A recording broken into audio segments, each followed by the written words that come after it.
This is a Nekko Media podcast. What's your pleasure, sir?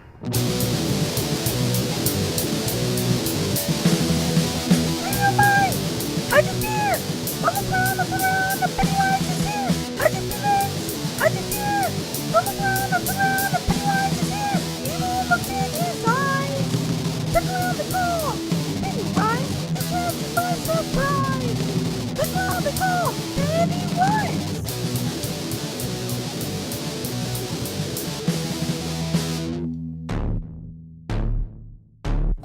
Welcome to the show, Cinephiles and Cinobites, to episode 2, Pennywise. I'm your host, Annika Pussyfoot, Cinderella Hellborn, Mother of Grindel, Bringer of Chains, Fucker of Faces, Cheese-tasting hobbyist, Eggnogaholic, and Dan Stevens enthusiast. Now the boys, Mox and Ono, take it away. I was just gonna say hey, but I feel like, is that too pedestrian? No. Hey, how's it going? Hey, yeah, right. But welcome to episode 2. That was like super excited. Yeah. But I mean, I guess we're excited to be here, so I just didn't want to like boom, blam them with like. Very excited. What's this? 1, 2, 3, 1. Number 2. Sorry, I get lost. We do it every week now because we're coming correct. Welcome to episode 2, Pennywise. Pennywise. Yes, welcome He'll to catch today's you by show. surprise, Pennywise. Yeah, that was some of Pennywise that you just heard. Yes. Yes. Number 2 on. Welcome to another Stephen King themed episode. Basically, like every other nerd out there, right? We're into that Stephen King thing, especially now with the explosion of the fucking Dark Tower. And it's. I heard it was a minor explosion. It was, but I think we kind of felt that way too, right? Yes. It was good, not great, not fucking blow your mind. There was a beginning and an end, no cliffhanger. Which was appreciated. One of my buddies said you know how I feel about bitch moves. Yeah, it was he said he described it as a Frankenstein version of book 1 and 7. I was like, all right, okay, that's probably where the there's a ending nerd was. who reads. Yeah, and maybe a lot of people were, but I mean, they've got to know, as avid fans of the book series, that it wasn't going to come anywhere close. But maybe they thought the bastardized way that they did it fell short of what could have been. Who knows? But they weren't directing. Yeah. Well, yeah. I mean, that's what it is. Yeah, today we'll be getting to Stephen King's It. Obvious. We will be talking about Pennywise the Band. Of course, with the Schrody. And we got top 6 clown movies. Yeah, I mean, we kind of phoned it in with that one, but I mean, clowns, right? Yeah. So we'll get to that in a bit. So how are you, man? I'm good. I feel like I'm trying to be more energetic because from our season introduction, we were kind of just like not phoning it in, but I don't know. We just lackadaisical. I don't know if it was the take or we ate too much that day. We needed to just fucking take an ampule of fucking not testosterone, but fucking a boost. Give me a boost. Yeah, adrenaline. Just listening to that shit, I was like, oh my god, that's why we have 3 people who listened. We just was like, yeah, season 2. What did you think? Season opener, yeah. Yeah. Oh, okay. So great. So not to overcompensate, but doing okay, doing pretty good. As you know, which I'll say to our listeners right now, I shared with you the current version of the game that me and my dev group built. Oh, okay. Yes. What's the name of that game again?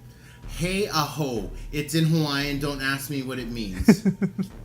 They're super Hawaiian, but that can travel in space. In space, yeah, because they wanted to get weird with it. Because we're thinking about indigenous, native, ethnic cultures in the future from now, but also making the past relevant. Well, you can't survey the galaxies and other planetary systems without first building that telescope. Oh snap! I believe that too, in the sense that how you gonna map the come rock? on, culture people. Like I guess I don't understand the gravitas of it fucking up your lands and to your gods and stuff, but it is employing people, and maybe not Hawaiian people yet, but if you want to fight for that, then fight for that, because they should get paid during the construction. Does it take training in the mainland? Well, whatever it does, but if any of you listeners have no idea what you're talking, there's a on what, not Haleakala, but on Big Island, Mauna Kea. There's lowercase. a case going on about building a 30-meter telescope Yeah. above a mountain, but it's actually going to be what some Native Americans, Hawaiians consider sacred land. Yeah. And so, I mean, it's an affront It's to very the god. ongoing because before they got all the proper permits to build. But the permits are through America. Yeah. And some people don't consider Hawaii as I do. As an American, I am, as a person, I am an American first, but I understand what they're bitching about, because America violated its own constitution in order to overthrow the sovereignty of Hawaii and all this kind of stuff. But okay, that sucks and that happens, but let the telescope build, and are we not happy to be Americans? Like, whose military force is going to defend you should they pull out like tomorrow? Yeah. North Korea is getting fucking ridiculous now. Well, feel free to search TMT telescope. Oh, is that the thing? Yeah, search on .com. Well, it's actually a 30-meter probably... telescope, but okay. but yeah, Mauna Kea. Oh, that chick from Twilight was like protesting along with the Hawaiians. Well, before we get into any more of that, our first segment, we're going to introduce Slashtag Configuration. Stephen King's It. Yeah, I'll float too, you fuckers. Yeah, you'll float too. Here it is. The Slashtag Configuration. All right, welcome to this new Slashtag Configuration. Today we're going to be reviewing the newest Stephen King adapted film, Take Two. It's It, Stephen King's It, directed by Andy Muschietti. Screenplay, we have a long list, not long list, Chase Palmer, Carrie Fukunaga, something like that. Gary Doberman, and based off the Stephen King novel. It's got a great cast of this. Well, I think they did all very well. We got Jaden Liberer as Bill Denbrough, Finn Wolfhard from Stranger Things, Richie Tozier. Him I liked, yeah. Sophia Lillis as Beverly Marsh. We have Jeremy Ray Teller as Ben Hanscom. Chosen Jacobs, his tight name, as Mike Hanlon. The black dude with the name Chosen. Yes. Of course. And Jack Dylan Grazer as Eddie Kasprak. And we got Wyatt Oleff as Stanley Uris. Or Uris. Nicholas Hamilton as Henry Bowers. The bad guy. The key characters for this chapter of the It story. How many chapters are they going to do you know? Or is it just going to jump into chapter 2, which is the adult? Well, I haven't read the whole book, so I don't know what else is there left. Because in the book, it goes back and forth, right? I think it starts in present day. Yep. And then they go back and forth, so I don't know. We'll see. I mean, unless they just keep it at 2, and then it's just flashback or flash forward 27 years. So everyone will be, 40. Pretty old, yeah. So, They haven't announced the cast yet for that one, yeah. No, but they have a list of who the actors want their adult versions to be. Yeah. Nice. So I don't know if the guy who played Ben, I don't know if he picked Jerry O'Connell, but Really? I think Eddie, that character or that actor, I think he picked Jake Gyllenhaal. Wow, Yeah. that's reaching. Yeah, so That'd be great though. yeah, unless it's just who looks the part or who they think looks like them. Yeah, like 27 years from now. But yeah, let's see. So this It. So if you don't know the story, it's about a killer clown who comes out to hunt every 27 years. Yep. Known as Pennywise, and he consumes children. Yeah, more or less. But I think he also consumes adults. Some, right? Yeah. Yeah. If they get in the way, I'm guessing, or. Yeah. But mostly he feeds off the fear of children. Yes. And then just feeds on them literally, too? Yeah, As pretty well much as eats them, yeah. fear. Yeah. I mean, he ate Georgie's limb. That he did. Yeah. The fucking opening. Yeah. Awesome. Yeah, we got in there kind of late. Well, just got a in few there minutes. right there, yeah, right well, at the you beginning. know. But I think they show their parents, so we didn't get a shot of that. Yeah. The parents really are irrelevant, though, for Georgie and I think for the whole. Bill.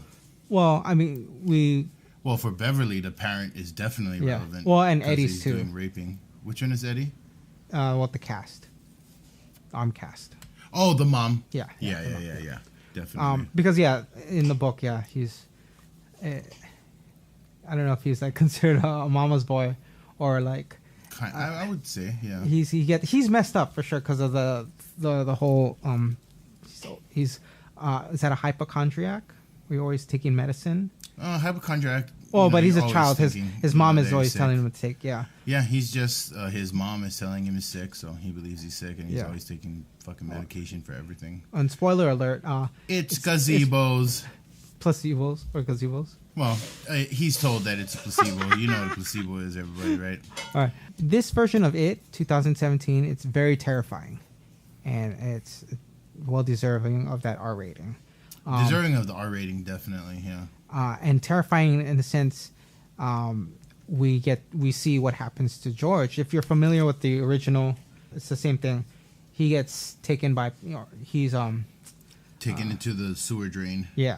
because he's got that sailboat. But the SS Georgie. so and he gets it the same way. He gets his arm ripped off or bitten off. But in this version, we see what happens right after. right after. I didn't like it. Right. I honestly didn't like it. Was over the top, and like you said, that sets the tone for the rest of the film. It gets over the top. It was over the top, on some and scenes. it can get comedic later in the film, but it's definitely shocking. And I think maybe they put it there to let you know this is what you're in for. Yeah. We're gonna kill kids in this movie, so if you can't handle that, then you should just best leave now. How was Bill Skarsgård's performance? Honestly, a lot better than I was expecting. Yeah. I thought it was a nice take on it. He was definitely, a lot of effects for sure. A lot of shaking, like pre-shakes before he attacks you. Yes, they definitely. That was the thing about how they did his character. They made it really shaky. Yeah, and there's this scene where he pops out of the projector or the screen. Yeah, that was the most surprising comedic one, and it's also managed to be really tense too. So it's a really weird amalgam of emotions that you're feeling all at once. I don't, when you keep saying comedic, I'm like, I wasn't laughing. I was shitting my pants during that. Well, I feel like you can laugh and shit your pants too. You know what I mean? It's a knee-jerk thing. But it was terrifying. That part where they're trying to like, go through the blueprints or the layout of and the figure out sewer. where all the And pipes then lead or whatever, drains, sewage. he does that. He pops out. It's like, dude, this was an overall terrifying movie. That's Ono's take. I don't feel this is very scary at all. It's very emotional because I don't like it when a sibling dies. It like, has at such some a young age. emotional hinges, but they never captured the human drama or even the human condition all that well, or as well as I'm sure the book and definitely the 1990s version. Mm-hmm. Because they couldn't rely with the TV rating on gore and actual terror, they had to build the story kind of terror, which I feel is a more lasting terror. But it was fun to watch at a lot of places. Yeah. And the pace moves, even though it's boring, it is still leading to something. But I felt like it was disjointed. There were too many characters, and they didn't deal with it well as far as making there feel like there was some progression until there was, and then it just caught fire at the end. Huh. So you don't think they kind of, in a sense, like grew up at the end? I mean, this is all during I one feel that summer. there's sort of Like they kind of there's a different change. contrast between them at the beginning and then at the end, but just it was vacuous for the first half of the film. I don't know if it's because they were made to cut a lot of scenes to just make it shorter, because even at this version, it's still over 2 hours, right? Yeah. I feel like each character got enough for them to be likable. Well, maybe not enough for me, but equal enough. You know what I mean?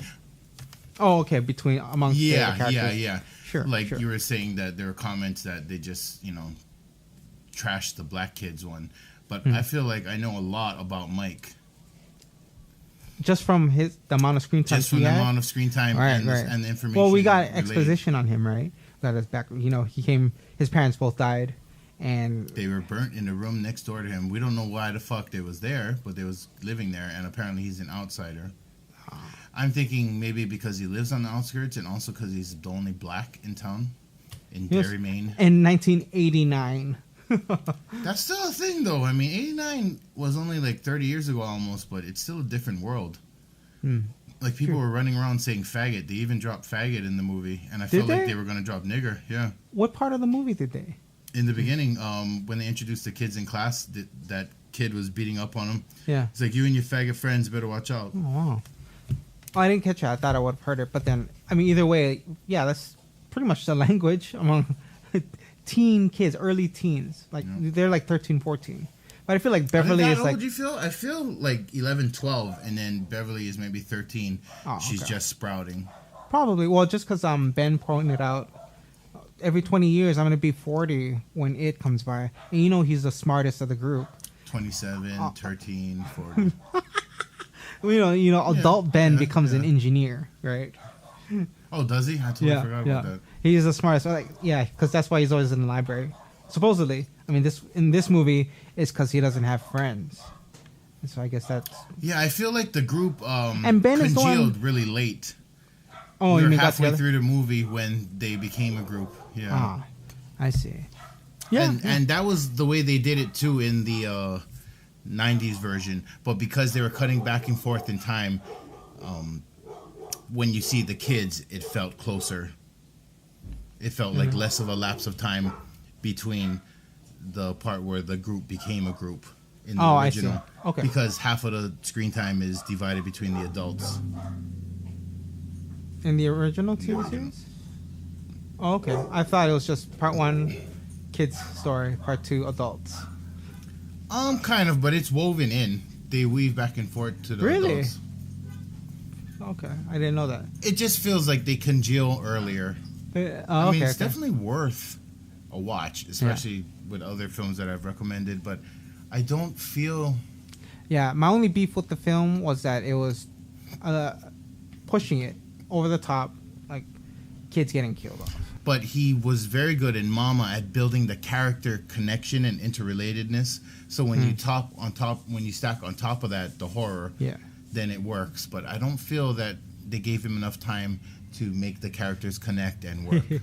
For anyone who's new to it, not familiar with the story, and very young, yeah, this will give you nightmares. Yes, especially because of the amount of graphic shit they show you. And the story will hit you hard. It's very... If you're at that age that the movie depicts, 13, 12... You get it. Yeah, you're gonna... my only beef with it, just some parts were too over the top. The kill scenes, especially with the kids. I generally like that, but yeah, it can take away from the underlying terror of the film. Watch CC. Any new programming you're watching on TV right now?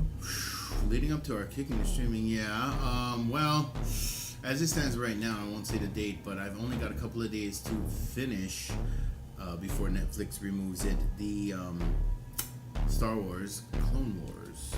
Oh, you're trying to watch that? I'm on YouTube, and I'm like trying to learn a lot of theory and a lot of practical applications for filmmaking and game design and stuff. And one such review talked really great about it, so I want to, I had given it a shot around when it came out on Netflix initially, 2009-10ish, but... So the review is focused on just... the Clone Wars, yes. Kicking and streaming. All right. Welcome to this kicking and streaming.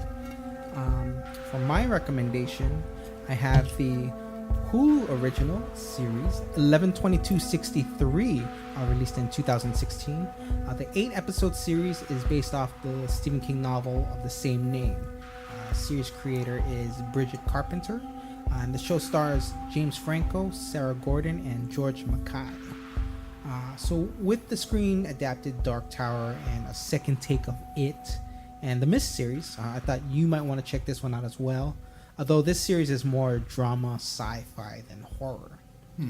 Franco stars as Jake Epping, a high school teacher who is tasked by a diner cook and owner, Al Templeton, played by Chris Cooper, with preventing the assassination of President John F. Kennedy. That sounds ludicrous Yes. out of context. So how do you assign a job like that to anybody? How do you pitch something like that? Well, Franco is basically, all he's doing is fulfilling his best friend's one wish.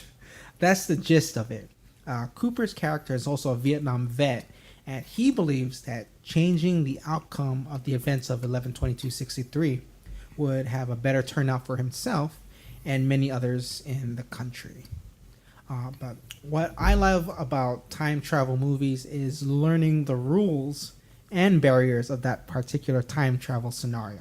So in 11/22/63, to go back through time, you just walk into a closet, at this particular closet, and you find yourself on the road on September 9th, 1958 at exactly 11:58 a.m. on every trip. Same date, same time, every time you go back. Also, whatever you ate in the past comes with you into the present. So like, let's say you just drank a gallon of, or, a cup of milk in 1958. You walk back to the present, that milk is still in you. So you got... Does the milk age or no? No. So Okay. that's kind of weird, right? So there's no other explanation also for this time portal. It's just there and we have to accept it.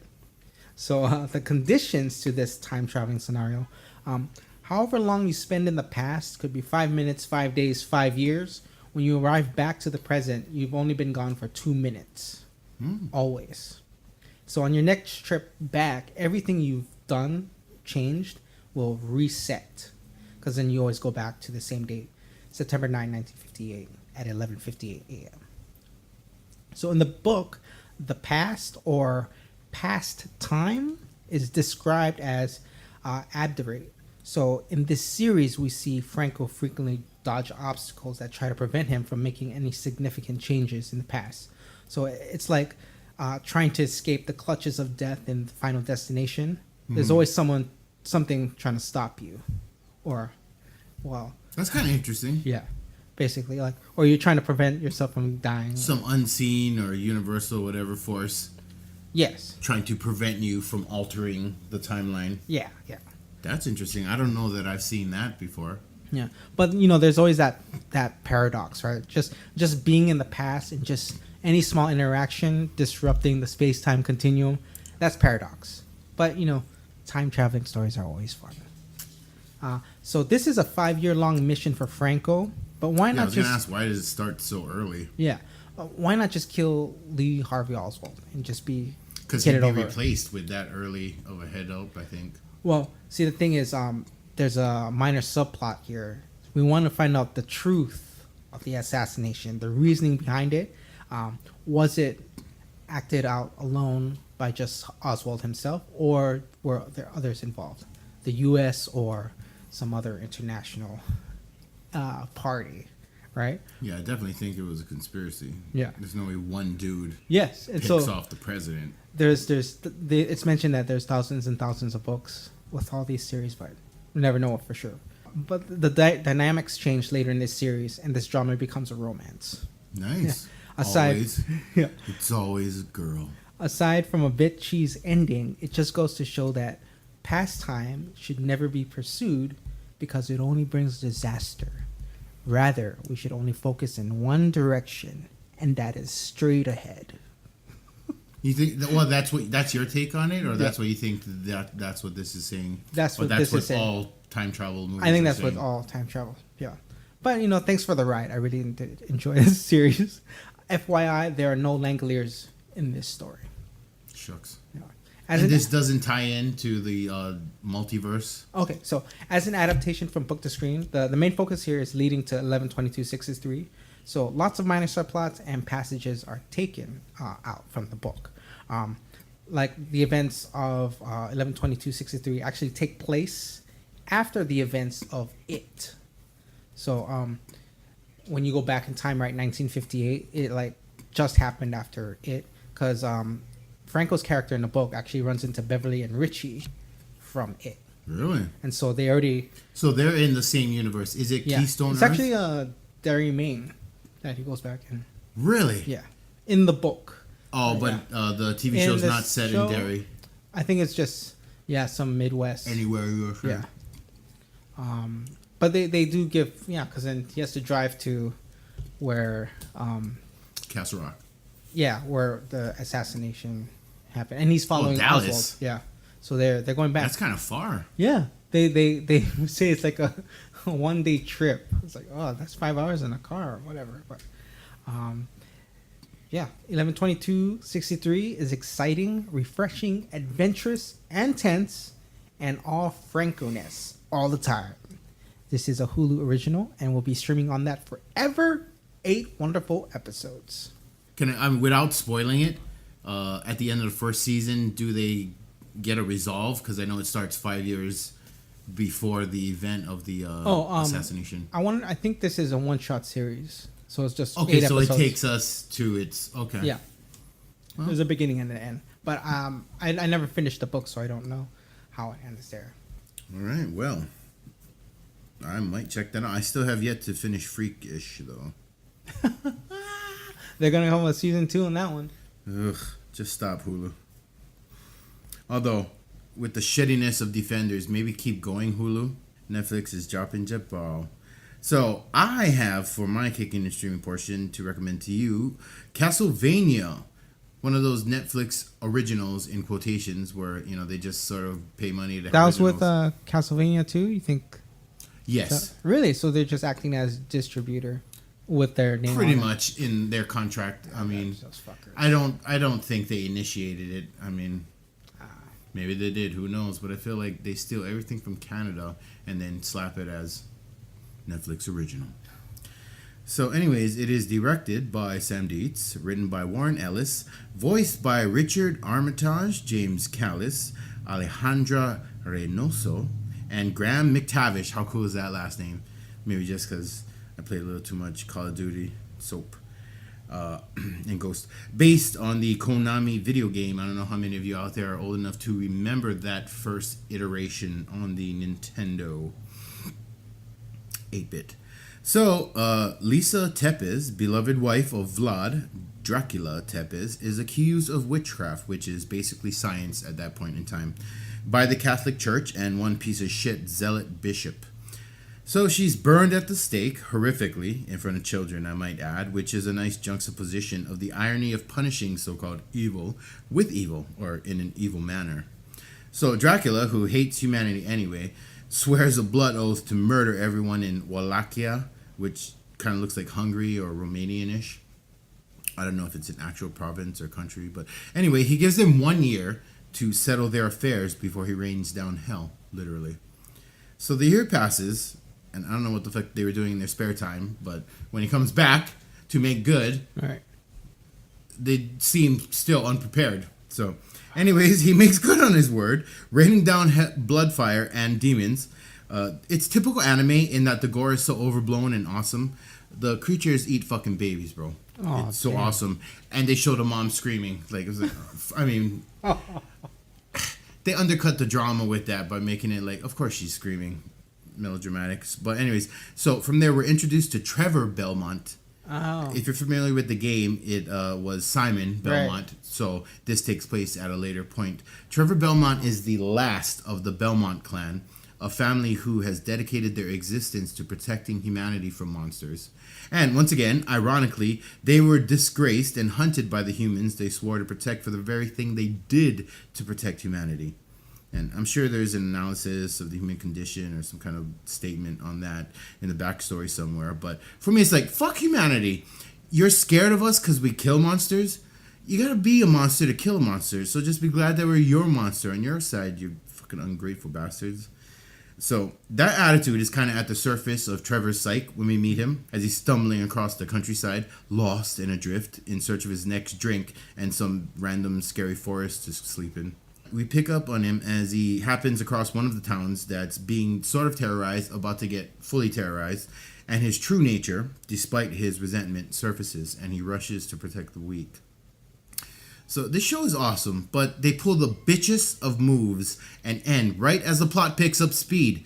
Okay, they only give you 4 episodes. All right. And I didn't bother to look at that before I, invested and started watching because it says right there, right on the user interface, 4 episodes. But so right as the story builds, as the protagonist makes the first choice that takes him beyond a point where he can't undo it, the season ends. It's like a teaser, half committal thing. Yeah.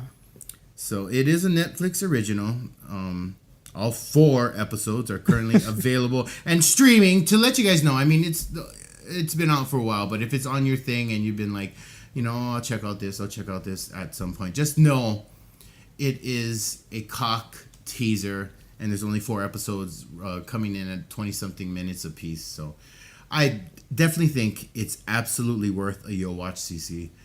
But just know that you're going to be left like at that point where it gets super interesting. You're just like, oh, wait, 1 more year. Oh, okay. But yeah, check it out, Castlevania.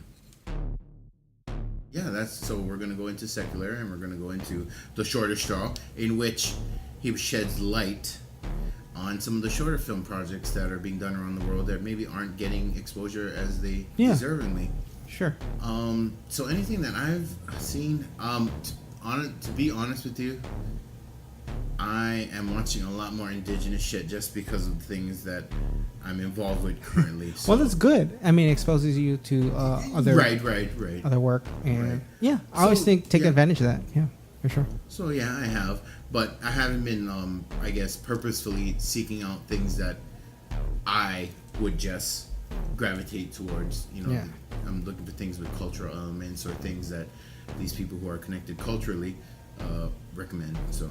What about you? Well, shout out to Lake Bell. Boom. I do until I don't. I do until always. Yes. Because in a world, one man. One movie. I just feel like that was the whole thing in the 90s, right? Oh, when the world was this, that, and that. And then terrorists came or something. One man. Secular insanity.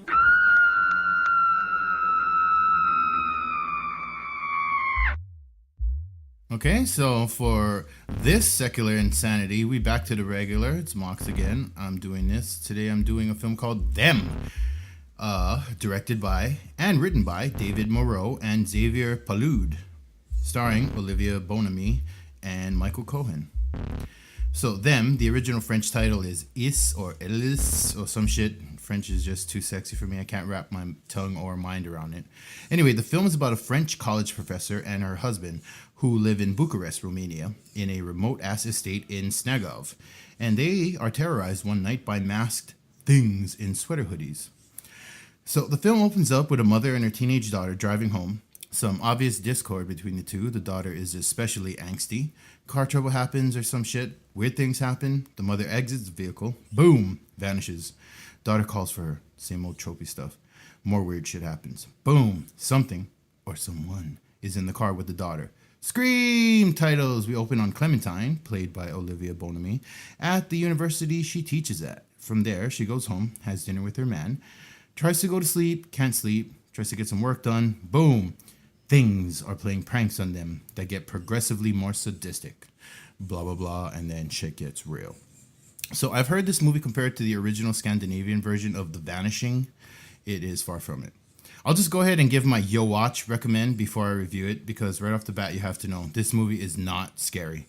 Unless you're a total pussy scared of children and flashlights in a dark house. If that's the case, this movie will be terrifying for you. I highly recommend this film for its achievement in filmmaking artistry, but its story and ending are so fucking shitty you'll just laugh out loud. Spoiler alert, the killers are little ass children. Kids. Romanian kids, so they got that creepy shit going on, but still kids. There is no blood, gore, and very little overt violence. I think at one point they throw a kid off a balcony, but that's it. Also, I've read other reviews on this film. Some idiots think that the children are aliens or some shit, and that this is based on a true story or inspired by true events. Okay, all based or inspired means is that some part of the story reflects something that actually happened in real life, like 2 people lived in an old house and had dinner. There we go. Now we can slap based on a true story on the fucking Superman, because at some point in Superman, there's 2 people who live in an old house having dinner.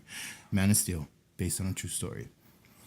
So, because something's based on a true story doesn't make shit scarier. Believing what you're seeing is actually a true story, like the OG Blair Witch, that's scary. And that's what this movie does. It fails as a horror, but it overwhelmingly succeeds as suspense. And it's shot so beautifully and in such earnest that you do feel you're actually in the story. And the way the director treats the attackers, I put that in quotes, it's a testament to illusion. And the dope-ass sound design and lighting are also great in making your mind run away with itself, creating a far more terrifying villain than actually exists. So you don't know that they're children until the third act, which totally falls flat and removes all the gravitas and tension the filmmakers worked so hard to effect. But up until that point, it's great. I mean, even though all you're seeing is like jump scares of fucking flashlights and dark shots and weird sounds, it is fucking creepy scary. But once you find out you're being terrorized by children, just, get your fucking grown up on and spank the little fucks. So, like I said, this film is fucking shitty. And it's like an X in that way. But it's also kind of wonderful. And when you rewatch them, you cringe inevitably because these people are running like little bitches from fucking 10-year-olds. But you're still engaged. You can't help that you're still engaged in what's going on. And the bullshit only helps to make the good shit better. And the acting is on point, at least for the female lead.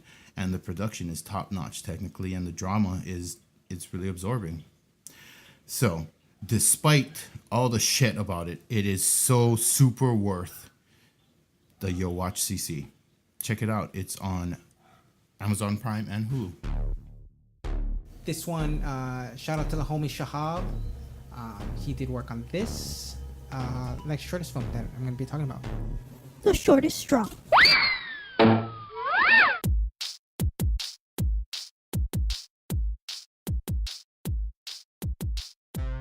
Welcome to this shortest straw. For this segment, I'll be reviewing the short film Susannah's Lesson, a think-speak film written by Shahram Zaghari and directed by Shahab Zaghari. It stars Sarah Gabriella as Susannah Dean and Jacob Gallego as Roland Deshawn.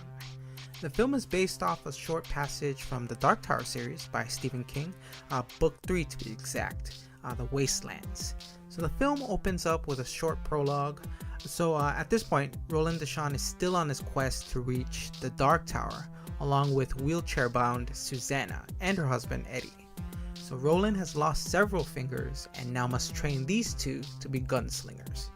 An opening line by Susannah off-screen sets the tone of the film. I kill with my heart. Yeah, followed by some nice exterior shots of a forest, and we got some sweet aerial views too. And we got a black crow.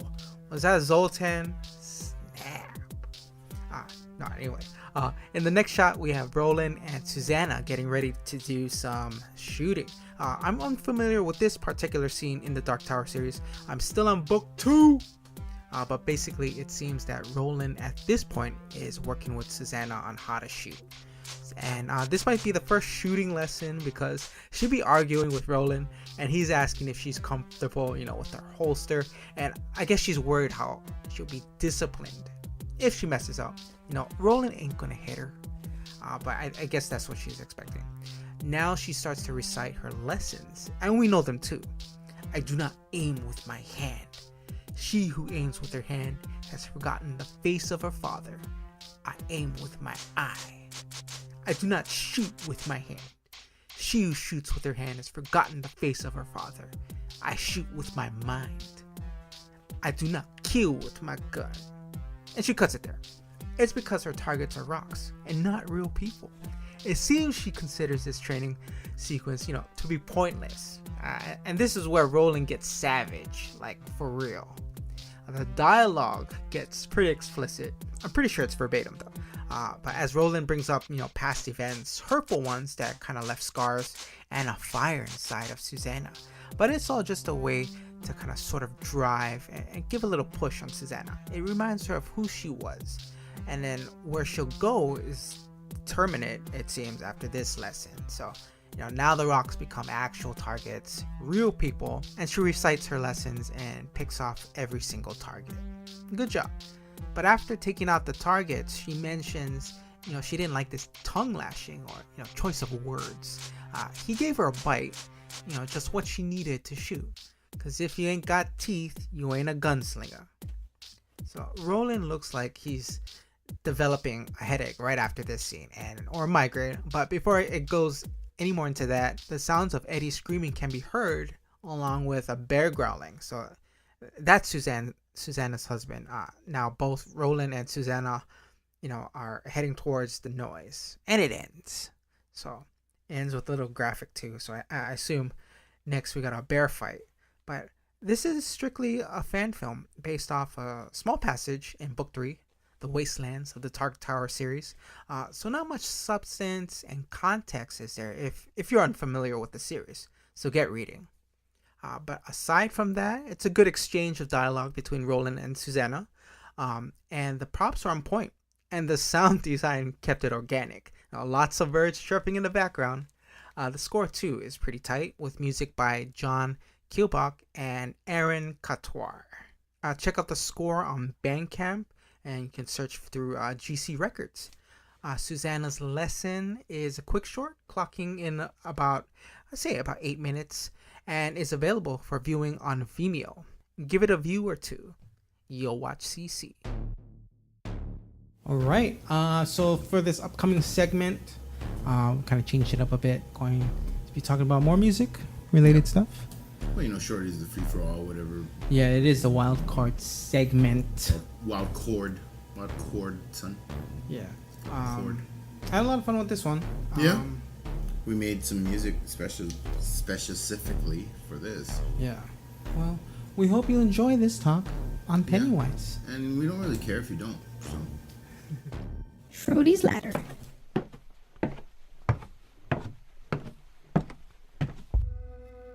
All right, welcome to this Schrody's Ladder. Today we're going to be talking about Pennywise, the band, not the clown. That's what I think. But they carry his namesake, right? Yes. So Pennywise, the band from Hermosa Beach, California. They were Hermosa. founded in 1988. They're going to be turning 30 next year. The band, not the bandmates. Yes, yeah. They mad old at this point. The band has actually, let's say, 10 studio albums, 1 live album, 1 re-release of like rarities recordings. Which one does the California Dreaming cover pop up on? They don't do California Dreaming, I think. Are you sure? Because Yeah. that exactly sounds like them. That's actually, I think you're talking about the band High Standard. Never heard of them, but okay, so it's one of those mislabeled Red Wine by Bob Marley. Because Did you download this Yeah, track? I stole it. They- Okay, this whole time I'm thinking that's Pennywise. That was a band High Standard from Japan. No. 3-piece, yeah. They're on the record label. They're on Fat Records. That's NoFX. Yeah. Run by Sure, Fat because Mark. they don't sound Japanese at all. Like, No. I feel you listen to most Japanese band, at some point the accent slips. Yeah, you would think that's totally a different band. Shit. But they've done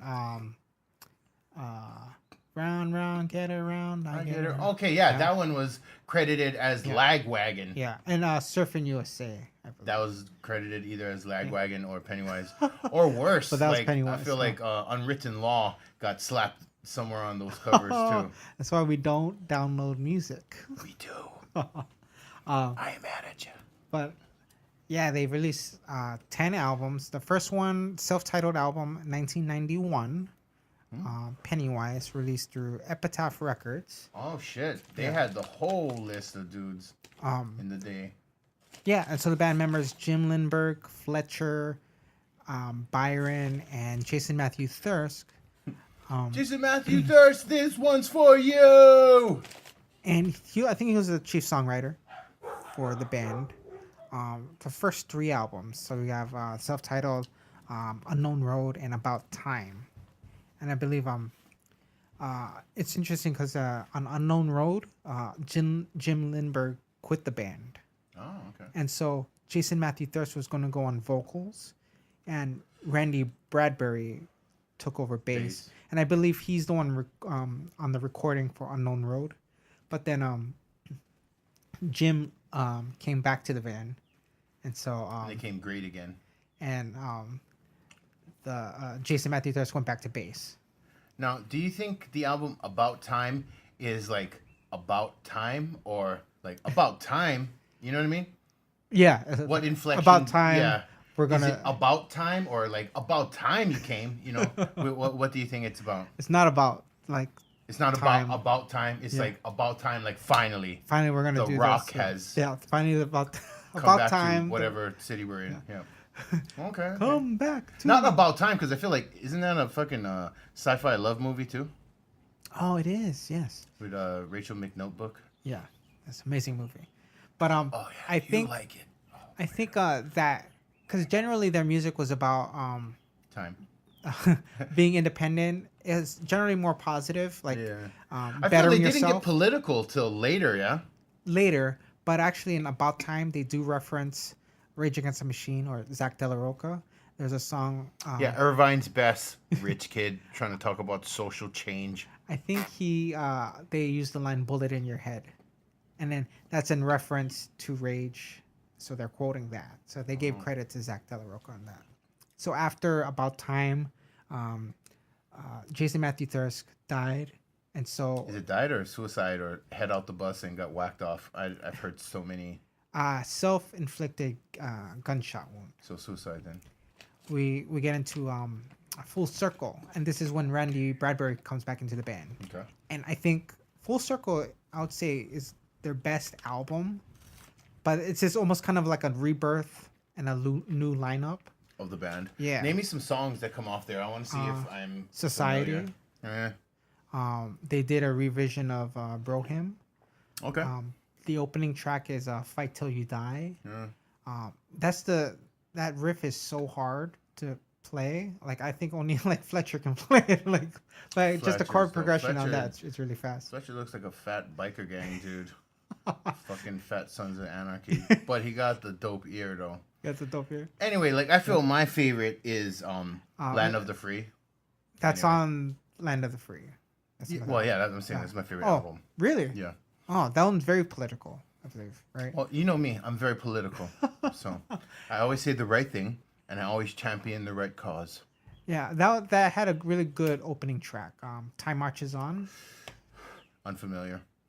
Uh, I feel like I should state this. I am not a huge Pennywise fan as Ono is. Actually, I don't know as much about music, music itself or like this kind of music as Ono.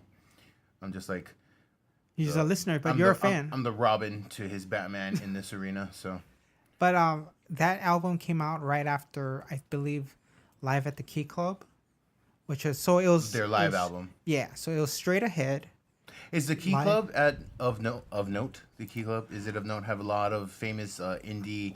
I kind of want to bands say played yeah. there? I mean, there's got to be a reason Had there, why yeah. they played there. It could have been I just feel because like it was a local theater or a Sublime venue. had like live at Stubbs or some shit, right? Yeah. Oh, okay. Which is I think a Long Beach thing, but I don't know the history of the Key Keys, Club, Key so Club. yeah. But that one, yeah. So it came right after. what kind of Straight historian ahead. are you, son? I know. And then Land of the Free came out right after that. Circa. 2003, Okay. I believe, or maybe 2002. I think 2002, Two? just Okay. because 2001 was Live at the Key Club. Now the one I bought with my own way, I bought it in 2000 at the Best Buy in L.A. Oh wow, yeah. So No. that would have been the new album at 'cause that was time. Okay, and the next the one, latest one right was after that is Key Club, Key Club. Yeah, Okay, and then Land of the Free. Land of the Free. And then after that, it was From the Ashes. And I believe that album was basically, because it came with a DVD. It was really good, kind of like behind the scenes kind of stuff. And they mentioned that a majority of the songs on From the Ashes were songs that they didn't make Land of the Free. Oh, it didn't make the cut. Yeah. So that whole album is a B album. Kind of, ladies you and can say gents. that. Yeah. Because then it was already songs that they wrote. Because he said they wrote like a ridiculous amount, like 30 songs. But And- some B albums are great. From the Ashes, right after that album came out The Fuse, which was, I think, just more of the same. Like when I heard it From the Ashes, it was good, but like I don't know if it was the quality or just the kind of some of the songs sounded redundant. Yeah, see, by that time, I started to steal music, from older times, like Morbid Angel, and I got really into Dying Fetus. Yeah. But I didn't like the song God Save the USA, just because not because of the lyrics, but the instrumentals, the actual composition of the song. It just sounded recycled, and just not into it.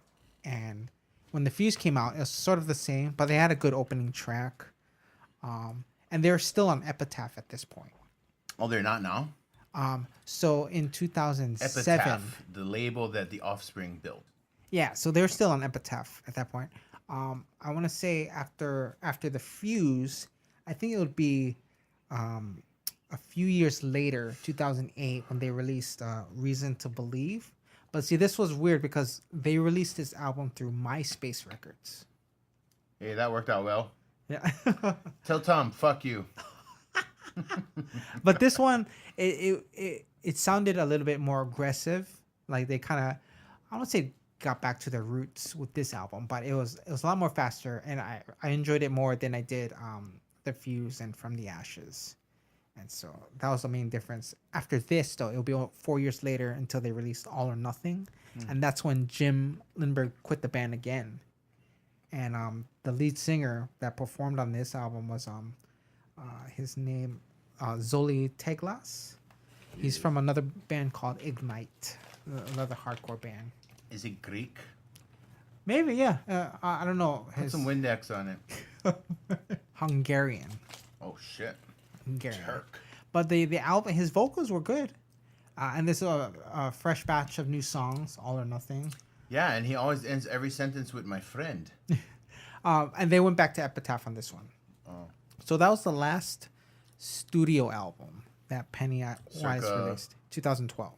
But they released in 2014 a collection of rare songs and it was called Yesterdays. So this was pre-self-titled, so like it was 80, 89. Pennywise gets no points for album titles. Ugh, just horrible. About Time, fucking Straight Ahead. Ugh. Unknown Album art though, not bad. Not bad. Yeah, it's not bad. They found a way to incorporate that peace sign. Really great. Yeah, PW. Yeah. So you've never seen Pennywise live before? I have not, because I'm not a nerd who left Hawaii and went to Well, college, boned Muslim girls and hot big titty girls, and went on the Warped Tour. I've seen them 4 times, but they're all over here. in Hawaii. Yeah, and they've always opened up. Well, it's weird because the first 3 times I saw them, they always opened up with "Wouldn't It Be Nice" from the first track of their self. So that is them. That's not like Lagwagon or High Standard. The "Wouldn't It Be Nice" that is them. Yeah, their that's them. cover. Okay. Well, their original song. I think Jason Matthew Thirsk wrote that. Okay, so it's not the "Wouldn't It Be Nice." No, that's something different. Well, it's Beach Boys. I thought there is a punk band that did that, covered that song. So okay. And it was slapped as Pennywise. No. See, when you steal music, you don't know the deal, so just buy it, peeps. I mean, it ain't that bad. What, 99 a song? Yeah. So because they were supposed to go on Warp. The first time I went to Warped Tour was 90. It was 98 over here.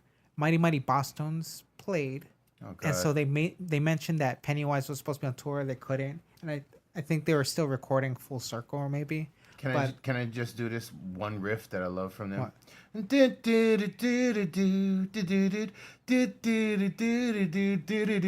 Is that Rascal King? No, it's the impression that I get. 1998 in the house, everybody. Okay. So you've seen them 4 times. Yeah. So the second time All I saw in them, Hawaii? Yeah, second time I saw them, it was at Kualoa Ranch, and this was for. Was it during when they used to have Big Melee? It wasn't Big Melee, Wow. but this is when Cypress Hill. I think it was called the Smokeout Tour. Oh, okay. Because I was saying Cypress Hill came down during a Big Melee. Yeah, I believe that. Yeah, I didn't know where Kualoa Ranch was until high school. So town. And So towny. So far though, like it's As fuck, yeah. It's so far. Like you got to plan one whole thing when Yeah. that's power to do. Like you ain't And coming back town. I didn't want to stay for Cypress Hill because I knew it would have been a bitch to leave. Like it's a bitch to leave Waimanalo Polo Field after Warped Tour because there's only they 2 played at lanes. Polo Field at Waimanalo, or they played at Kualoa? The second time I saw that, the first time I saw them was at Waimanalo Polo Field. which is a bitch, and they got fucking horse pies Try- and cow pies. Try cow pies is a taking bitch. bus from there. It's Oh the my God, worst. you that dedicated a fan? I didn't have a car at the time. Nerd. Yeah, so And you didn't ask mom to drop you off at that point? she dropped us off, but she wasn't picking us up. Yeah, and I'm well, glad yeah, she didn't at like 10 because p.m., yeah. I'll be afraid for her to like in that crowd. Oh, Like, for real? everyone's just like Lies. drunk. You found a girl, didn't you? No. I feel like that's the only reason to get into music. Not because the music, because about the babes you can score. Did I just say babes? Because the chicks you can We score. call those posers. Posers. You go to shows Proudly. for the bands. For the bands. Oh, God. You don't go to shows for the this girls. guy. You go for the bands. That's why Okay, you go to shows. let me ask you this. Did you learn to play music because music's great? Or did you learn to play music because chicks? I want to say I was forced to learn music. Right, but you carried it on. Yeah, Nobody I carried can make you. Like, maybe mom made you play piano for 5 years, but eventually you became a juvenile. And that's the time when you're like, fuck you! You know? I'll do my own thing. But you still decided. I played music to play music, not for girls, which I wish I probably should have, but then I wouldn't have worked on my craft. Like, that would have been too distracting. I wouldn't have worked on my craft. Yes. That's so distracting. So I choose musicianship over Fucking ship. Like, you know, when I got into music, I was in my 20s already. Like, Yeah. in fact, I had just met you, like, maybe 6 months to a year after I decided I'll start music. Right. But this guy was playing it all through high school. Like, I wish I had that edge. You know, Right, yeah. I mean, fat and still. mysterious, but he plays the deal? What? So Come to my house. So that was Cool Low Ranch. The third time I saw them was Shelf. actually Pipeline. I came back home from college. From the Ashes was just released, so it was about 2003, 2004. Okay. I saw them at, I think it was Pipeline.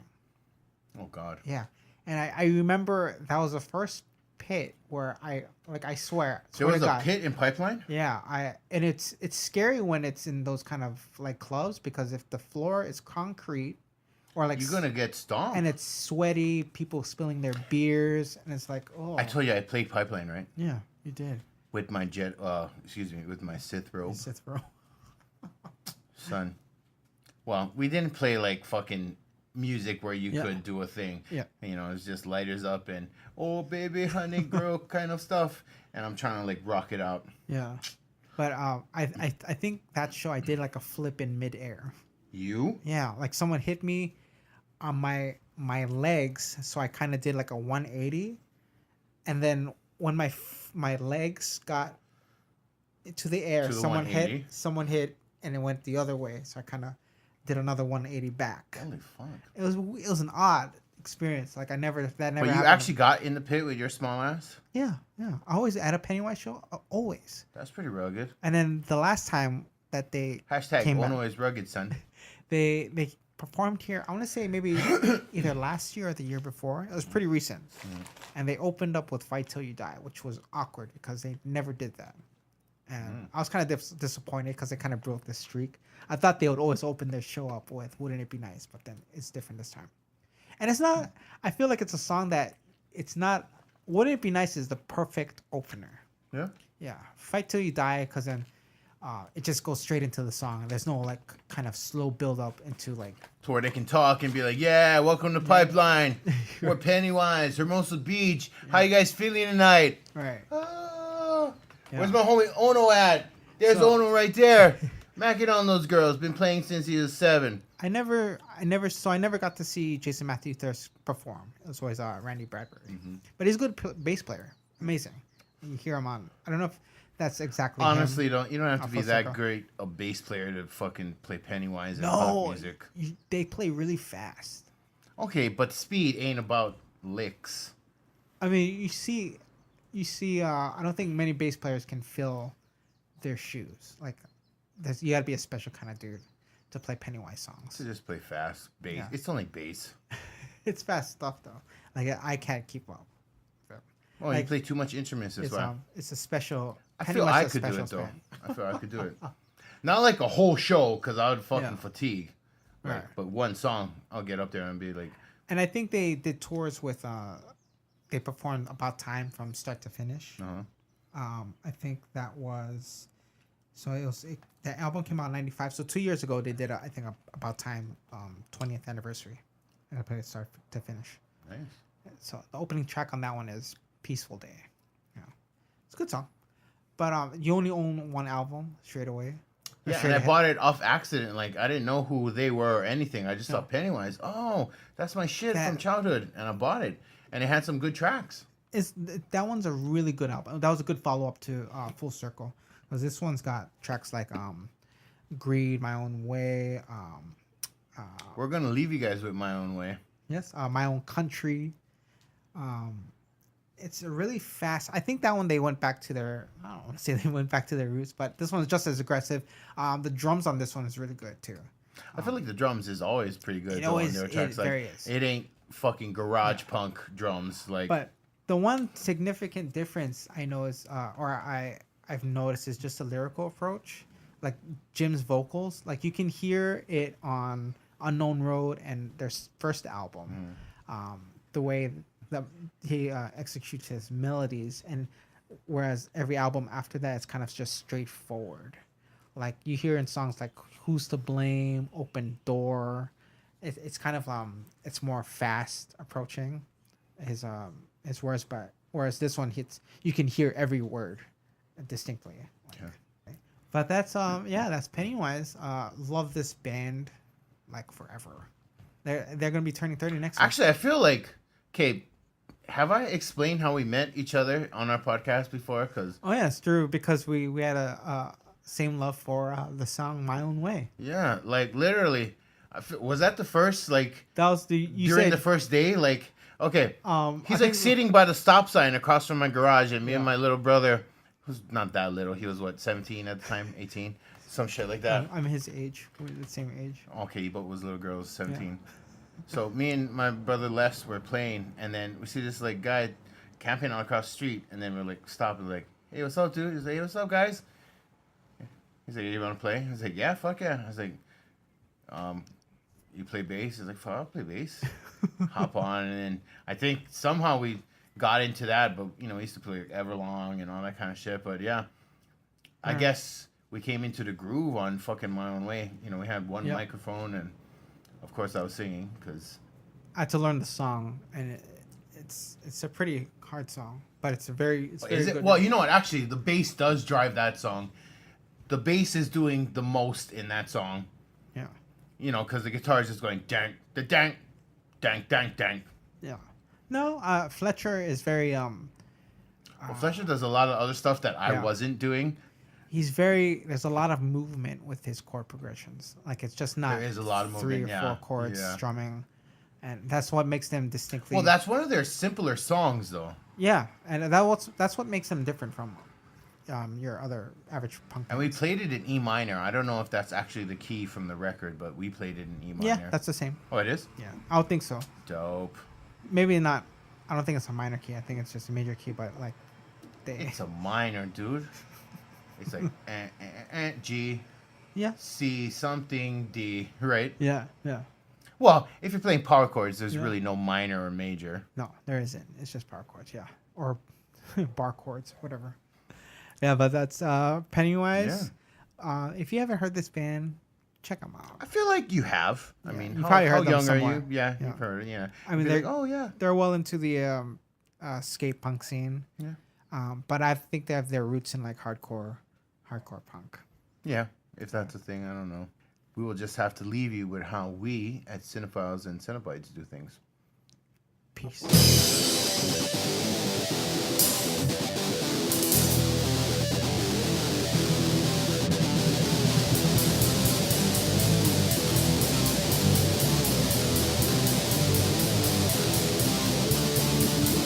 Got my way of life. I won't back down or apologize. Shit, I cannot change. If you gotta do things my own way, I don't give a damn. You got a problem with who I am, I don't give a fuck.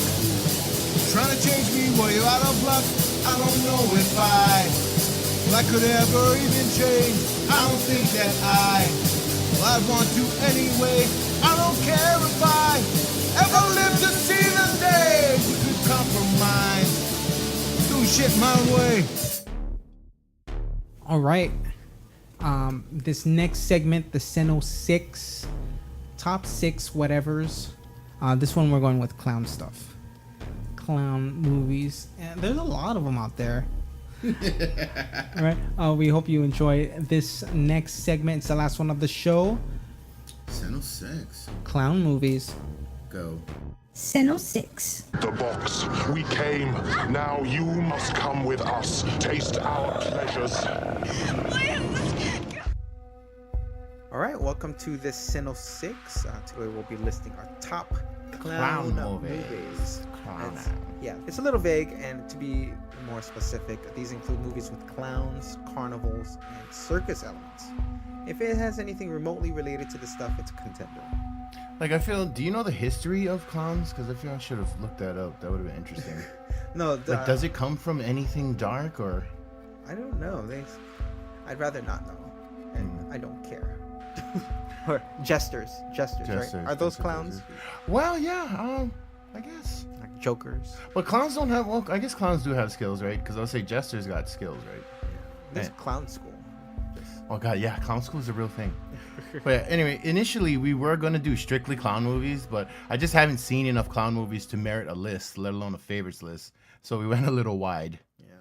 Are you freaked out by clowns? Any bad experiences? I don't see the big deal, honestly. Not especially. I've always thought regular clowns are gay and evil clowns are boss as fuck, like it. But it's a real thing though. My homie Alan is freaked the fuck out by clowns. I looked it up. It's called coulrophobia, but it's not a phobia recognized by the ICD or DSM. So I don't know. I guess it's not that real. But I found out that I'm something called herpetophobic or herpetophobic. Sounds like fear of herpes, but it's actually just fear of reptiles. I wonder if there's any reptilian clown movies. So I should never take you to Jurassic Park. Fuck no.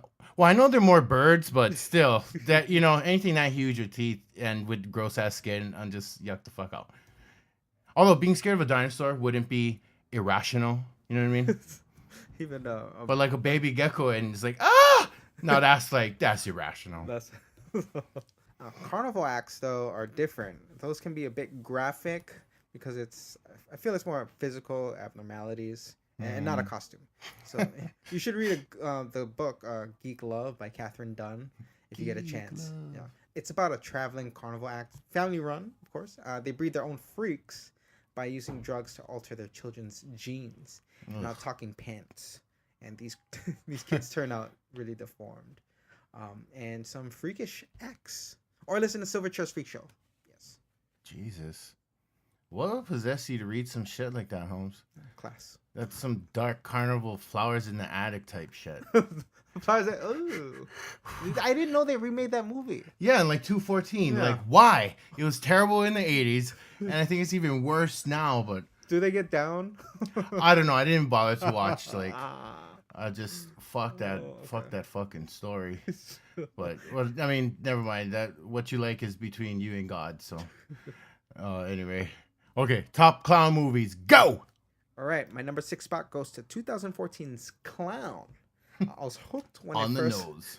saw this trailer, and I saw Eli Roth's name attached to it too. Yeah, so I'm watching this. But the entire movie is in the trailer. I mean, that's the whole movie right there. I got that sense from it too. Like, okay, he gets the nose, now he's evil clown by the end. Yeah, but I mean, yeah, it focuses on all the main points. But the payoff in the movie is you actually see the clown fully transformed into a demon.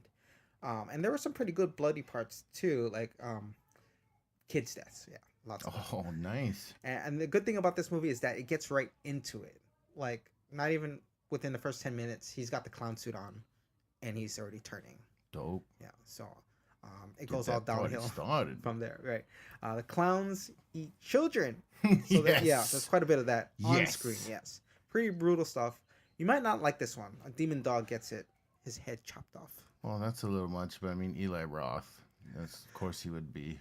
He's way just over a the producer fucking credit. top. That's all he had. Oh, he didn't direct it? No. Oh, no wonder it's good. No wonder it sounds good. So I was prepared, totally, since you said Eli Roth, to be like, fuck this fucking bullshit ass movie. But other than the dog death, children getting eaten, that's right up my alley. Yeah. I love when films kill children because that means the film has no boundaries and anything can fucking happen. So you know what? Anything goes. This one is on Netflix right now, so I'm gonna check it out definitely. Yeah. I think before it was on there, and then they took it off, and then it's back on.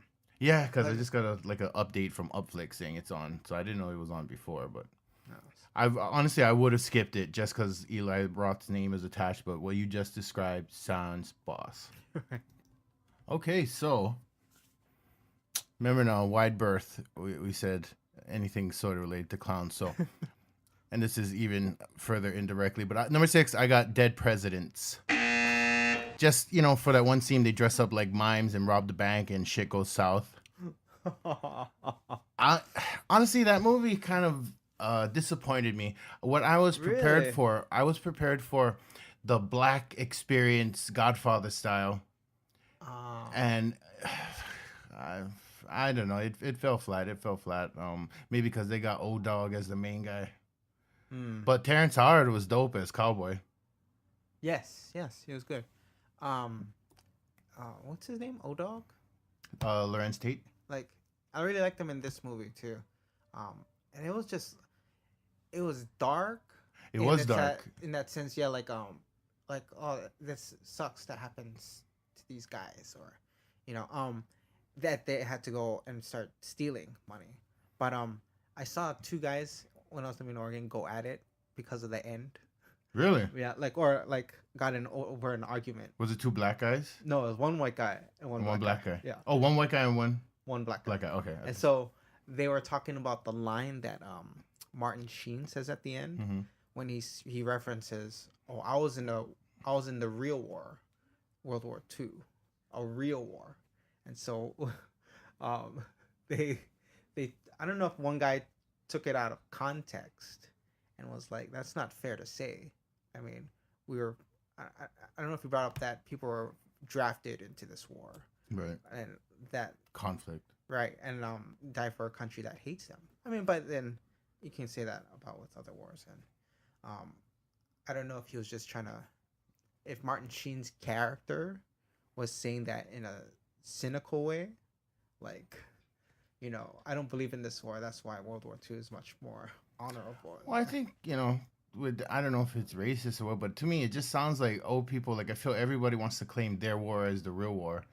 Like, my gramps fought in Korea, and that was like his war. I'm like, seriously, the thing was like barely 4 years, and that's why it's called the Forgotten War, because nobody gave a shit about it. Damn. So everybody thinks their war is great, Yeah. I mean, Vietnam is like the big ticket. Vietnam and World War II, because World War II had the Nazis, and I don't think we've seen anybody like that since. I mean, yeah. But I don't know too much history, but I've heard that because America pulled out of the war in Vietnam, that there was that Cambodian genocide. Oh. And that if we didn't, that wouldn't have happened, and I don't know how many lives were lost because of that. Probably. But I think we pulled out because a lot of our guys were dying. Just ridiculous. I think 80,000 Americans, 70,000. It's just too many people for something that, I don't know if they're trying to block the spread of communism. That was probably the headline, but the real deal always come down to money. Anyways, we're not a political show. Well, I read a stat that there were more suicides than there were actual deaths in Vietnam. Really? Americans, yeah. Oh, soldiers who came back from the war and suicide. Well, you know why? They came back as hated. Yes. What the fuck is that, America? Watch Rambo. The first watch. He's just trying to cut through shit ass Oregon. Yes. He wanted to see Washington, his friend. right? His friend committed suicide. And I don't know if he committed suicide or he died of cancer. No, he died of cancer. Yeah, sorry, and I then, just had suicide in my brain. Okay, so he gets the bad news. Right. And then Stacy Keach Brown, Brian. He was Tommy Boy's dad. Yeah, Tommy. Brian, fuck is yeah. He says, "Get out of my town." He said, "I'm gonna give you a ride to the town limits." Yeah, it's like I just want something to eat. Watching that nowadays, with all the Black Lives Matter, I'm like, what does this guy look like? Like, is he hippie? I mean, he got a beard. Well, why and a war jacket? Why do people hate him so much? Yeah, people. I mean, that was a social commentary then, and I think that's still the same today. Applies today. Like, there's some people who just don't like soldiers or vets. Well, those people need to move to wherever the fuck is not America. We'll call this. Jeez. We're talking about clowns. And you brought up dead presidents. I know. It's about, we warned them, Somehow we found our way to First Blood. But yeah, okay, anyway. All right, so my number 5 spot, Mockingbird, directed by Brian Bertrino. Yeah. Who else? Who else? Who also directed The Strangers and The Monster? Nice. The Monster, really? Yeah, that's With all Prime. fucking Zoe. Yeah, I like that movie. Yeah, that one. With that weird girl who played Ruby Sparks. Yeah. Who's Ruby Sparks? Oh, it's the movie. This fictional character came to life anyway, but I think that's the girl Zoe something. This one is in found footage style though, with kids getting killed in this one too. Dope. But it's more terrifying than Clown, just because it's more realistic story.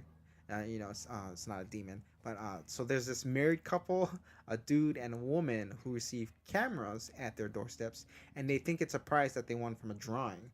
So now they're giving tasks to complete, one of which they must be filming at all times. And as they progress, the scenario becomes more sinister, as now they find out they're being watched. And so the clown factor in this film is that one of the prize winners must complete his tasks dressed up as a clown. And I think it just helps give the film a more sinister presentation. The story itself becomes more interesting as these three different parties connect at the end. That actually sounds pretty good too. And you said that's on Netflix right now, huh? Yeah. Dope. It's pretty freaky, kind of disturbing. Like someone's always watching you, someone's there, you just don't know what you're getting into. Feels like. Yeah, I'm gonna check that out too. Actually, I got 2 clown movies on the list to check out this week. I have at my number 5, Houses That October Built. I keep seeing that. Yeah, is that good? It's worth a watch. It's found footage, which I fucking hate, but you get past it because the concept is pretty cool. There's these group of friends who are totally into haunted houses around October time. So they take like a road trip to go check out all these fucking people who get into haunted houses big time. And turns out they go to the wrong one and get fucked up. The House That October Built. I had to see it just because that title. Right. Yeah. But it got like a 1.5 star rating on Netflix, so I dodged it for a while until I was like, you know what, fucking looks dope. I'm gonna check it out. And someone it's named worth it. October. The House That October Built. No, the month or Halloween. Yeah. Whatever. Yeah, it's dope. I don't know if it's still on Netflix, but Yeah, it's I think it's still there. Oh, okay. Well, it's on Prime too, or it was on Prime. All right, at number 4, I have Stitches. I really enjoyed this one because it's a bit lighter than the previous 2 movies, but it's definitely more bloodier with its death scenes. And some, I'd say, questionably gory, like a little too much. Maybe Is it more of a fun ride, like Killer Clowns, as opposed to dread? Yeah. Like, you know, the sense of really dread and nightmarish. Like, that's what Mockingjay or Mockingbird. Yeah. Mockingjay. But it's not like, sci-fi or anything. But it's more clowny. It's more, it's lighthearted. In a sense, yeah. Like, the film could have gone without some of these gory spots, but probably just in there for, shock value. The story includes some clown lore, too. Like, it gets into like it. Real mythos or within the story? Like cult status, people, like, gathering at the cemetery to, like... worship their clown overlords. Or honor fallen clowns. But so the story includes Fizbo. A clown is hired to perform at a child's birthday party and is killed in a freak accident. A knife to the eye, the eyeball. How does that happen at a children's birthday party? The mom decided to put the knife in the dishwasher, knife up, left it open. The guy slips and falls face first. Stab yourself in the eye. Yeah. That was pretty graphic. And the clown is risen from the dead to crash a house party later in life by the same kids from that same birthday party. That's what I liked about it in your description. So it's still kind of organic. The kids where he died, right? Right, yeah. And now they're older, and now we're getting into the teen slasher. Right. And so I liked how they present all the older kids, and they'll put like the kid of the child next to their face, so you can associate that character with that older one. Right? That's dope. Yeah. So now the kids are in high school, and Stitches wants revenge. The characters are a fun group, but watch this movie for the kill scenes. It's bloody disgusting. A clown skill is referenced in each of the kills, and it's a bit creative in that sense. A bit graphic. Creative, but it also sounds a little schlocky. Yeah. Like, oh, really? Like, you know how they make balloon animals? Yeah. So, like, there's a scene where the guy's pumping this kid's head, and it turns out like Thunder from Big Trouble in Little China. Where it explodes. Yeah. And there's this other scene where he literally grabs the guy's cock and pulls it off. Wow. And And what he does, like make a hot dog thing out of it, or Yeah, like he's playing with the balls and like, woo! Yeah. So enjoy. what the fuck, weirdos. That one's on Netflix too. Jeez, Yeah, okay, cool. You have all these clown movies. You could just search clown on Not- Netflix. and it's not even October. Yeah. Wow, okay.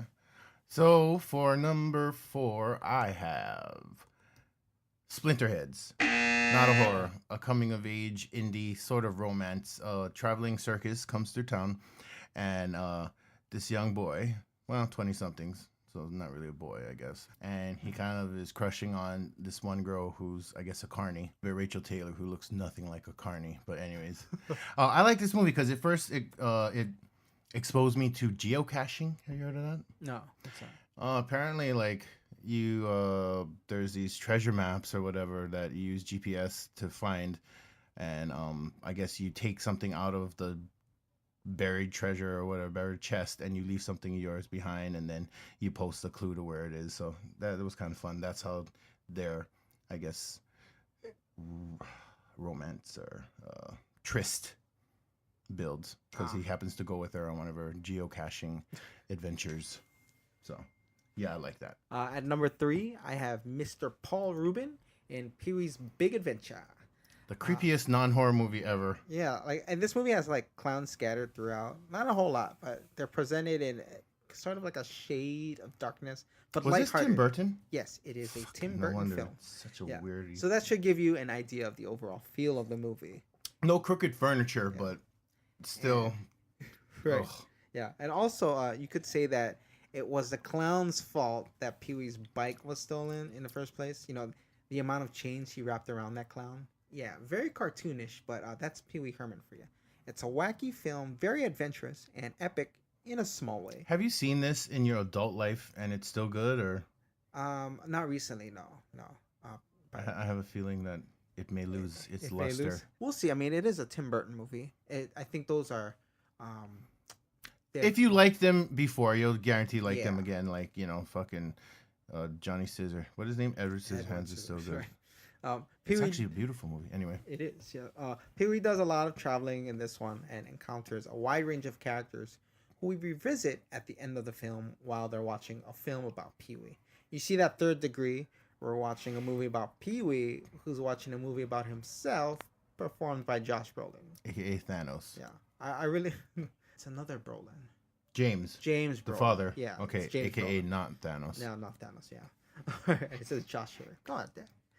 I really liked how Pee-wee though bought all his friends snacks for the film. You know, each according to one's character. That's thoughtful. Right. Like when he gets to like the biker gang, he just throws a popcorn at them. Yeah. That was nice. I know you are, but what am I? Hey, that was pretty good. That was pretty good. I don't know how to do it. No, that's Pee-wee. Hey, speaking of Pee Wee Herman, you know that fucking, I think Lawrence Fishburne was a cowboy on that show. He was, yeah. I wonder if that had to have been before Nightmare on Elm Street 3. Why was he in that? He was the orderly or something. Yeah. That was Lawrence Fishburne. Wow. Yeah. So post Apocalypse Now, pre Matrix. Pre Boys in the Hood. No, post.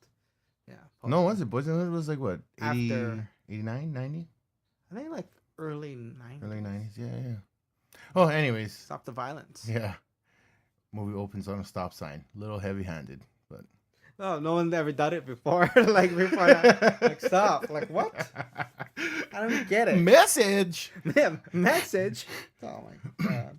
Okay, for my number 3, I have Saw. As I was corrected in our earlier segment earlier this season, it is not the Saw, as it is not the Twitter or the Facebook. It is just Saw. The viral. Now, that creepy puppet, it just reminds me of a clown in a suit on a tricycle. So that's what I'm thinking. That's how it ties into clowns. And he likes to play games. He likes to play. You have no care for your own life. Yeah. I'd like to play a game with you. Now take this out of your eye. But yeah, I love Saw. I love Saw. The first one. The first one. All I mean, I like the ones after too, but yeah. All right, at number 2, I have Stephen King's It. You know, I remember me and my family watching this on TV, It's two parts, right? The first being the group of kids first encountering Pennywise, and then part two, of course, being the latter part of their lives. As a child, I could relate with the kids more, of course. Bullies, playing in the outdoors, adults not believing you, typical of the majority of our childhoods, and then getting tormented by a demon clown. Yeah, that part never happened to me in my childhood, but Okay, yeah, not all of us, had that. well, you were tormented by a demonic clown. No. Actually, its name is Pennywise, and that's why when I found out the punk band Pennywise, I was like, oh, dope. I don't know if that was a reference, but before I even knew their music, I was like, I gotta listen to these guys. Their first album, track 8, is titled Pennywise, and it's in reference not to themselves, but The clown. the clown. Tim Curry did an amazing job. Fuck yeah. That's this why movie. I don't know. Yeah. Skarsgård, he's good and all in the limited performances I've seen of him in fucking, what is it, Hemlock Grove? Oh, okay. But he's got humongous clown shoes to fill. But this movie didn't make me fear clowns, but rather I know. respect the clown or he'll eat you. Like you coulrophobes, what did a clown do to you to make you just fearful of clowns? Respect. Or watch A Bronx Tale and find out whether you'd be want to be feared or respected. And Chaz Palminteri chooses to be feared. Feared. Robert De Niro wants to be respected. Yeah, when he drives a bus. Yeah. The working man's a sucker. Yeah. No, he's not. Just who's the one that lives at the end. Okay, for number 2, I got The Dark Knight. Best clown, best Joker ever. I don't know. I mean, fucking Heath Ledger's performance. He really stole. I mean, the movie should have just been called Joker, I feel. But dope movie, and too bad he had to die. Jared Leto didn't even come close, but that's probably not his fault. They had a shitty director. Plus the fucking DCEU or whatever the fuck. Yeah. They don't know what they're doing. They suck balls. But The Dark Knight. Watch it. Of course you've seen it. Anyways, yeah, so number 2. That was my number 2. I guess honorable mentions? Yes. All right. So honorable mention number 1 goes to Rob Zombie's 31. We have angry guys dressed up as clowns trying to kill a small group of travelers going across the country. It was all right. You got little clown Nazi guy in the first beginning part of the movie. Second honorable mention goes to Freaked, about some people turned into mutants or freaks and now live on a farm and put on shows at a carnival. It is the only other movie I know Alex Winter from that is not Bill and Ted's or The Lost Boys. And Marco. Third honorable mention goes to the 1981 film The Funhouse, directed by Tobe Hooper. Set in the funhouse, a group of kids try to escape and are terrorized by a freak. It's a fun watch, for real. Okay, for my honorable mentions, I have House of 1,000 Corpses. Have you seen that? Yeah, just one time. I had Chris Hardwick in it. That's right. Yeah. He was like a VJ or some shit, right? Yeah. Well, he's also Talking Dead and The Nerdist. Mm-hmm. Right. So he's done much more since then. And that was also that guy from The Office, right? He was in that one. Yeah. But, I want to say Rain. Is that Yeah. Wilson? Rain Wilson? Yeah. Yeah, he's great, and he came a fish boy. But he's like pounding a hot sort of hot girl. Anyways, that was good. I picked that because it's not that great a movie, but Dr. Satan with his mask looking like fucking petrified, skinny, the darkness guy. And was that Rob Zombie's directorial debut? I feel it was. I'm not certain, but I'm thinking so. He used his own money for that one too. Because he followed it up with Devil's Rejects, right? Which I liked less, but the filmic quality was better, and it kind of brought in the story of it. Anyways, both of these I picked under this clown shit because of Captain Spaulding, the father figure who's obsessed with being a clown. Right. Yeah. I think Rob Zombie has an obsession with clowns. I think so too, but most evil people do, I feel. I hated the way in The Devil's Rejects it ended with Freebird. That was over the top and stupid. But that montage. What's the family called? Their name? Family name? Oh, they have a name. It was in Freebird, right? Oh, the free. No, that wasn't their name, right? The whole that cat. No. Okay. Well, I don't know, Gr. Number 2. Yeah. Well, that was number 2, or Devil's not Rejects. number 2, but second honorable mention was The Devil's Rejects. You called it. I call Killer Clowns from Outer Space. I know you mentioned it in your Your next honorable mention. my last honorable Oh, mention. okay. Yeah. Yes. I don't really remember the plot, but it's kind of teenage 80s, thing, and then they're dealing with these aliens who take on the visage of a clown, and they cotton candy fucking Yeah. mummify you and eat you later. Yeah, Is yeah. that? I remember watching it the first time as a kid and loving it, and then when I went to rent it to show a couple friends in high school, Sucked it. they fucking hated it. It's an acquired taste. It Yeah. really is. And when I'm trying to watch it, it's hard to watch a movie that everyone keeps dissing on. Right. No, And, like, I get that too. oh, You're trying to show it in this because it's cool, and then all they got is negative tories. Like, whatever, then fuck you. The same group of friends who didn't like Event Horizon. It's like, Well, that's actually weird. I would not think that the two parallel. well, it wasn't scary. That's what they said. Like, I think they just want to be frightened. Event Horizon, they Yeah. wasn't scary. So that was like maybe 5 years after it was first released. So that was 2000. Well, 2000. that's big talk when you watch it in groups, as like a full blown adult. But Yeah. Event Horizon is dope. These weirdos. You've moved on from Friends, I know, right? All right, so That's number a one. bad one. Yep, number ones, bro. All right, for my number one, I have the clown movie.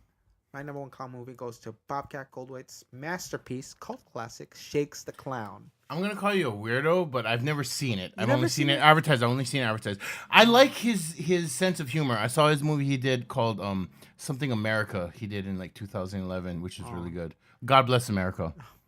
Okay, But, so maybe do you have a copy of it, or is it on? No, I don't, but it was one of those I saw late night on like HBO or something. Do you know if it's available streaming?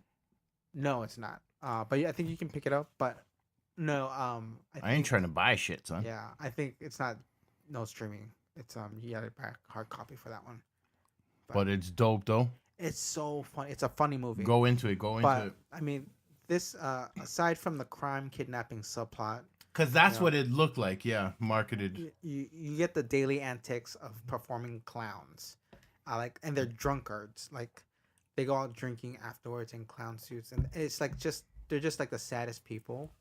Like, they're all drunks, get into JR scuffles hates with alcoholics. with mimes. Like there's a rivalry, kind of like Dope. That's kind of funny. vampires. Cause and werewolves. I feel vampires and fake vampires, but yeah. But these clowns, it seems they have a general disdain for life, or so it seems. At one point, Shakes becomes desperate and takes a mime class. And That guess sounds who's- pretty hilarious like- within the given context. right, Robin Williams is the instructor, Uh-huh. and he's riding Bobcat like the whole time. But that's probably one of the more funny parts, because I guess if you're trying to be a clown and you're trying to mimic shit, and he just can't, I don't know. I guess you need props to be a clown, like real props, not like, yo, you cool. But Or like inventing, you're in a box. Yes, You're yes. in a box. but that's one of the many highlights of the film. This is definitely a must-watch movie. Okay, so I got to ask you this because I know, and our listeners know, you don't hate any movies. Is this worth me watching? Yes. Yes. Yeah. If you like Bobcat Goldthwait, I like his sense of humor. Yes. and just think of him, he's a clown in this one. Like, he's just a fucking drunk clown. All right, I'm gonna do it, and kind of a dark comedy, yeah. I think we should reference this with what is the other top 6 I suggested we do earlier in this. Top reptilian. Yeah, well, irrational fears. Yeah, so Yeah. all right, we'll reference this later, guys. And ghouls, or gauls. Is that a thing? Gauls? No. That's not a thing. I make my own shit Gall weird. Which I heard is a painful thing. My number one. You already talked about this, I think, at what, your number 2? It? Yeah, I love this movie, and I am thoroughly looking forward to the Bill Skarsgård interpretation. I'm not even counting who the fuck the director is. What the fuck did the director do, dude? Was it like The Strangers or like No. some big shit? Big little indie shit? I don't know if you've ever seen, he did a movie called Mama. Of course I've seen Mama. It has Jessica Chastain and the dude from fucking Game of Thrones. They're doing a Mama 2, by the way, anyway. But he had to bow out because he's doing some other shit. Oh, so you've seen that? Okay. Yeah, I love Mama. Actually, Mama's a great one. Yeah, that's what he did. Also, I really want to hold hands and, make plans with Jessica Chastain. Is that weird? No. No, yeah, fuck yeah, of course it's not weird. But yeah, All right, that's top clown it movies. did it for me, yeah. So, Thanks. bye. But But wait, I feel we should have referenced like the Great Malenko. fuck that. Great Malenko or the Nedin. Yeah. JR, have you been getting the Nedin lately? No. Fuck me neither. When was the last time? Like a while. All right, that is it for this show. Yep. We hope you enjoyed it. Episode 2, Pennywise in the books. I feel like episode 2 was the best one of those shitty 2000 Star Wars prequels. So you guys are listening to a pretty good one. You mean Attack of the Clones? I do mean that one. You like that one? I love that one. That one was heavy on romance. That's shitty, but still. Really? I watched that movie 3 times in the theaters, and I fell asleep all 3 times in different parts of the movie. That speaks to you watching a movie 3 times that you keep on falling asleep at. So, unless 3 different girls is dragging you, then I guess I could understand. I feel like we should refer everybody to our website, nekkomedia.com. Nekkomedia.com. Yeah. And you can also check out all the other things we're doing. So click into all of those tabs, see what else we've got going on, who our friends are. We have our friends listed, links to them. You click on the awesome pictures. But we're doing a bunch of stuff too. We are, well, just check out the website and you'll see. I mean, check out all the sites we have to show you. Nekkomedia.com. That's Nekko media.com. Check us on Twitter at cynical at cynical_mask. Singles for Instagram, Facebook. That other one, Tumblr is the one. cinephiles-cenobites.tumblr.com. There, yeah, we post a lot of reviews there that are straight from our website, but And we like to interact with you guys. So I mean, it's not happening. I feel like everybody tags that at the end of their shit, like contact us, this and that. But I mean, really do. Even if you have a problem with us, I'm just feel free to say hi. Yeah. You can check us out on YouTube too, Nekko Media. Subscribe to us on there as well. Our email, cinephiles and cenobites. It's complicated, I know. At gmail.com. Search for us on iTunes. Give us a please. rating and review if you feel so inclined. We'd be very grateful for that. Hit that subscribe button on there as well. We just on iTunes. Yeah, Yeah. we're not with like Stitcher or fucking Podbean or fucking SoundCloud or It's a lot of places, but There you go. keeping it simple. But yeah, until next time, we will see you later. yeah.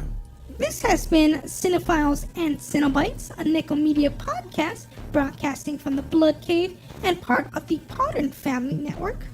I'm Annika Pussyfoot. For myself, Mox, and Ono, be sure to keep the lights on and check under the bed because there is only one universal truth. No lives matter. That means you. He'll creep inside your soul at night and torment nice and slow. Don't look around or turn around, Pennywise will know. He'll make you wish that you were dead and make it hard to cope. He'll make you wish that you were dead and hang you by a rope. Evil lurks in his eyes. The clown they call Pennywise. He'll catch you by surprise. The clown they call Pennywise.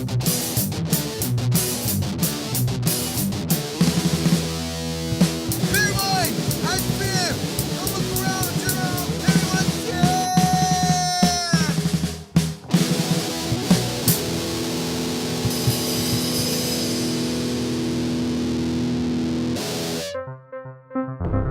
This is a Nekko Media podcast.